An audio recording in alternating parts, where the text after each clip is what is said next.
2 से 3 ml semen release हुआ है, यानी 200 से 300 मिलियन स्पर्म्स रिलीज हुए हैं और उनमें से कोई एक है जिससे शादी करेगी राजकुमारी। बड़ा ध्यान से सुनिए मुझे, ये पूरी एनसीईआरटी को मैंने कन्वर्ट करा है फ्लो चार्ट में, बड़ा ध्यान से सुनो। सबसे पहले स्टूडेंट सीमन रिलीज करेंगे into vagina during copulation, this is insemination. अब ये जो मोटाइल स्पर्म्स हैं, बड़ा ध्यान से सुनो, ये पहले वजाइना की एसिडिटी को क्रॉस करेंगे। वजाइना एसिडिक होता है, सीमन अल्कलाइन होता है 7.4 पीएच, काफी सारे स्पर्म्स तो एसिडिटी में मर जाते हैं। फिर ये सर्विक्स को क्रॉस करेंगे, सर्विक्स पे भी थिक म्यूकस बनता है, कई उसमें फंस जाते हैं, मर जाते हैं। फिर इन्हें यूट्रस को क्रॉस करना है, हालांकि अपने साथ प्रोस्टाग्लैंडिन लाए हैं जो हल्के हल्के कॉन्ट्रैक्शन करते हैं, वो भी धक्का देने में हेल्प करते हैं, फिर भी कुछ बेचारे मर जाते हैं। जो स्लो मूविंग है वही मर जाते हैं, उनकी जिंदगी वही खत्म हो जाती है।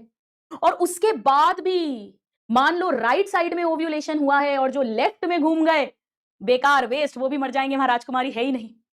ऐसे करके बेटा 1 मिलियन में से एक, यानी 200 मिलियन में से 200, 300 मिलियन में से 300, करीब 200 से 300 स्पर्म हैं जो सही फैलोपियन ट्यूब तक पहुंचते हैं। अब उसके बाद में भी स्पर्म के सरफेस पर और एग के सरफेस पर कुछ प्रोटीन्स होते हैं जो सेम स्पीशीज के होते हैं, कीमो अट्रैक्शन होता है। तो ये 200-300 स्पर्म भागते हैं एग की तरफ। उनमें से जो पहला स्पर्म है, पहला स्पर्म जो भी टच करता है कोरोना को, जोना को, वो राजकुमारी का दिल जीत लेता है। अब राजकुमारी हेल्प करेगी उससे, राजकुमारी को उसी से शादी करनी है। तो बेटा कब होगा ये? जैसे ही वो स्पर्म टच करेगा, ध्यान से सुनो, उसकी टोपी फटेगी। वो जो लाइसेंस है, स्पर्म लाइसेंस, और वो जो एंजाइम्स हैं, वो कोरोना रेडिएटा को, जोना को भेदेंगे, पेनिट्रेट करेंगे, डाइजेस्ट करेंगे और फिर वो एंटर करेंगे सेकेंडरी oocyte में और तब मियोसिस 2 कंप्लीट होगा और ओवम में कन्वर्ट होगा। इस बात को एनसीईआरटी ने देखो कैसे लिखा है, मोटाइल स्पर्म्स स्विम रैपिडली, तेजी से भाग रहे हैं, पास थ्रू सर्विक्स, पहले वजाइना फिर सर्विक्स, एंटर इनटू यूट्रस और फिर पहुंचेंगे ampullary region, actually ampullary isthmic junction of fallopian tube में। ओवम रिलीज हुआ है ओवरी से, एक्चुअली ओवम नहीं है, एक्चुअली अभी ये सेकेंडरी oocyte है, ये भी पहुंचेगा एम्प्यूला यानी एम्प्यूलरी इस्थमिक जंक्शन पर। अब स्पर्म कांटेक्ट में आएगा जोना पेल्यूसिडा के, और जैसे ही ये होता है पहला स्पर्म, वैसे ही बाकी स्पर्म की एंट्री ब्लॉक कर दी जाती है। अब बेटा मैं डिटेल में नहीं जा रही हूं, एक्चुअली होता क्या है, जैसे ही पहला स्पर्म जोना पेल्यूसिडा को टच करता है, फिर प्लाज्मा मेम्ब्रेन को टच करता है, सोडियम आयन से डीपोलराइजेशन होता है मेम्ब्रेन का, तो काफी सारे स्पर्म्स जो है वो मेम्ब्रेन को टच ही नहीं कर पाते, अटक जाते हैं। और फिर एक्चुअली ऐसा भी होता है कि कुछ कैल्शियम आयन रिलीज होते हैं। ऐसा समझ लो कि वो जो प्लाज्मा मेम्ब्रेन के बाहर जोना के अंदर वो जो जगह है वो एकदम कठोर सीमेंट जैसी बन जाती है, तो बाकी अनारकली की तरह वहीं चुन जाते हैं। कुल मिलाकर एक ही स्पर्म है जो एंटर करेगा इनटू फैलोपियन ट्यूब। और एंटर करने में किसने हेल्प करी है? एक्रोसोम के जो सिक्रीशंस हैं उन्होंने हेल्प करी है। जैसे ही स्पर्म एंटर करेगा, अब सेकंड मियोसिस कंप्लीट होगा, सेकंड पोलर बॉडी और ओवम बनेगा, और जैसे ही अब ओवम बनेगा, अब हैप्लॉइड स्पर्म और हैप्लॉइड ओवम फ्यूज करके डिप्लॉइड जाइगोट बनाएंगे। बिल्कुल fast block and slow block to polyspermy, but वो अब हमारी एनसीईआरटी में डिटेल में है नहीं, तो मैं जान ही रही हूं। इस स्टोरी को थोड़ा सा और आगे बढ़ाएंगे अपन, थोड़ा सा और आगे, क्योंकि एक बहुत इंपॉर्टेंट बात मुझे आपको पढ़ानी है। ये आप लिखिएगा खुद से।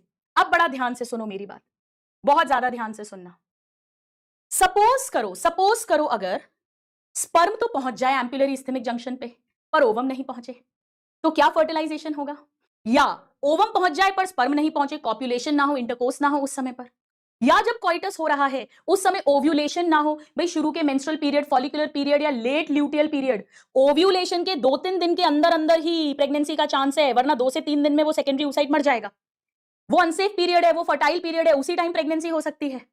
तो मुझे ये बताओ कि अगर ऐसा नहीं हुआ तो क्या प्रेगनेंसी का चांस है? नहीं। यानी क्या हर कॉप्युलेशन से प्रेगनेंसी का चांस है? All copulations leads to pregnancy या do not lead to pregnancy? बताइए आपका क्या जवाब है, लीड टू प्रेगनेंसी या do not lead to pregnancy? What do you think? देखिए एनसीईआरटी में फर्टिलाइजेशन तभी होगा जब ये दोनों एक साथ एम्पुलरी इस्थमिक जंक्शन पे पहुंचेंगे, एंड इसीलिए not all copulation lead to fertilization and pregnancy. बेटा मार्क करो, असर्शन रीजन का क्वेश्चन है। और जोना पेल्यूसिडा जो है वो मेम्ब्रेन में चेंजेस करेगी जिससे एडिशनल स्पर्म्स नहीं आएंगे, एक ही स्पर्म फर्टिलाइज करेगा। ये भी असर्शन रीजन का क्वेश्चन हो गया। प्लीज मार्क करिए, एक एक असर्शन रीजन जहां बन रहा है मैं आपको मार्क करवा रही हूं।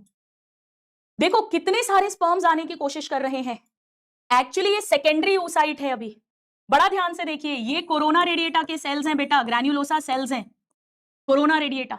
एंजाइम आता है, हाइल्यूरोनिडेज, कोरोना हाइल्यूरोनिडेज, वही एक्रोसोम टोपी के अंदर, वो इनको डाइजेस्ट कर देता है। फिर ये जोना पेल्यूसिडा, ये ग्रीन वाली जोना पेल्यूसिडा है, जोना लाइसिन नाम का एंजाइम होता है, वो इसे डाइजेस्ट कर देता है। और फिर जाकर ये प्लाज्मा मेम्ब्रेन है बेटा, ये प्लाज्मा मेम्ब्रेन है, ये जो पिंक कलर की बनी है ना, ये इसे पेरीविटलाइन स्पेस बोलते हैं। ये किसके बीच में स्पेस है? बड़ा ध्यान से सुनो, एनसीईआरटी में डायग्राम में बना है, थ्योरी में कहीं नहीं दिया। Plasma membrane of ovum and zona pellucida. बेटा जब सेकेंड मतलब ओवम मतलब वही सेकेंडरी oocyte बोल दो।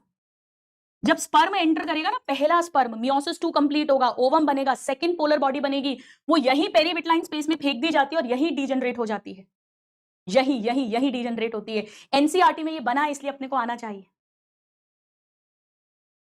यहां तक समझ आया? यस, कोरोना पेनिट्रेटिंग एंजाइम जोना लाइसिन, कुल मिलाकर हमने स्पर्म लाइसिन कहा है, यानी एक्रोसोम के सिक्रीशंस हैं जो हेल्प करते हैं। मैंने इस पूरे को ऑलरेडी फ्लो चार्ट के अंदर कन्वर्ट कर दिया है। और फिर सेकंड मियोसिस होगा, फिर सेकंड पोलर बॉडी और हैप्लॉइड ओवम बनेंगे, और फिर फर्टिलाइजेशन से जाइगोट बनेगा। अब एक बात समझो, सेक्स ऑफ द बेबी कौन डिसाइड करेगा और कब डिसाइड होगा? देखो बड़ा ध्यान से सुनो, आप सब जानते हो कि ओवम तो ऑलवेज ऑलवेज 100% ओवम 22+X है, पर स्पर्म दो तरह के हो सकते हैं। स्पर्म दो तरह के हो सकते हैं, या तो 22+X हो सकता है या 22+Y हो सकता है। 50% चांस ऐसा है, 50% चांस ऐसा है। अगर ये वाला फर्टिलाइजेशन हुआ तो 44+XX यानी baby girl foetus, girl child पैदा होगी। पर अगर इससे फर्टिलाइजेशन हुआ तो 44+XY यानी बॉय चाइल्ड पैदा होगा। यानी बेटा फीमेल का तो कोई रोल ही नहीं है लड़का या लड़की डिसाइड करने में। हमारी कंट्री में जो फीमेल्स को, औरतों को प्रताड़ित किया जाता है for not producing a male child, आप बता सकते हैं अपने घर में कि उनको कुछ मत बोलो, उनके पास तो वाई क्रोमोसोम ही नहीं है, तो फिर डांट किसकी लगाएं? लड़के की? नहीं, उसकी भी गलती नहीं है, ये चांस की बात है, रैंडम बात है। हमारे यहाँ पे कई सारे नीम हकीम खत्रे जान, जी हाँ, मेरे पास बहुत सारे ऐसे पेशेंट्स आते हैं जो कहते हैं हमने दवाई ली थी किसी हकीम से, उसने कहा था कि लड़का ही होगा। बेटा ऐसी दुनिया में कोई दवाई नहीं है, ये चांस की बात है। 50% 50-50 प्रोबेबिलिटी है। जिसके लड़का हो गया वो बोलता है उस दवाई से हो गया, वो 10 पेशेंट और भेजता है, और जिसके लड़की हो गई वो कहते हैं बताओ कैसा कलयुग आ गया, बच्चे के नाम पर ही ठगते हैं आजकल। तो ये 50-50% चांस है। यानी सेक्स ऑफ द बेबी किस समय डिसाइड हो रहा है? जिस समय फर्टिलाइजेशन हो रहा है कि कौन सा वाला स्पर्म फर्टिलाइज कर रहा है। Sex of the baby is decided at this stage itself, fertilization के टाइम पर ही डिसाइड हो रहा है। और कौन डिसाइड कर रहा है? फादर डिसाइड कर रहे हैं, father. Father whether the sperm x या वाई कौन सा है। यानी साइंटिफिकली हम कह सकते हैं that sex of the baby is determined by father and not mother, क्योंकि एग सारे एक्स होते हैं, स्पर्म 50-50% होते हैं। ये असर्शन रीजन का क्वेश्चन भी बन गया। ठीक है, अब आइए स्टूडेंट्स, मैं आपको एक चीज और बताती हूं। एक चीज, ये आउट ऑफ एनसीईआरटी है, बट इस पे क्वेश्चन आता है, इस पे क्वेश्चन आता है, तो हम इस पर ज्यादा नहीं जाएंगे। जिसे लिखना हो वो लिख सकता है। फाइनली मियोसिस 2 जब कंप्लीट होगा, ओवम बनेगा, तब सिंगैमी होगी। उसके पहले स्लो ब्लॉक, फास्ट ब्लॉक होता है। उसके पहले एक्रोसोम फटेगा ताकि स्पर्म की एंट्री हो। उसके पहले स्पर्म और ओवम के सरफेस पर जो कुछ केमिकल्स हैं, एंटी फर्टिलाइजिन, फर्टिलाइजिन, वो कीमो अट्रैक्शन करते हैं, और सबसे पहले कैपेसिटेशन होता है। अब ये मैं आपको पढ़ाने वाली हूं, एक छोटा सा, क्योंकि इस पर पीवाईक्यू आया हुआ है बेटा, इस पर पीवाईक्यू आया हुआ है। प्लीज लिखिए capacitation, out of NCERT PYQ, out of NCERT PYQ. मैं बहुत डिटेल में नहीं जाऊंगी। एक्चुअली स्पर्म्स जो है, बड़ा ध्यान से सुनो, वो टेस्टिस में बने थे। एपिडिडाइमस नानी का घर था, वहां कुछ दिन रहे थे, चलना सिखाया था।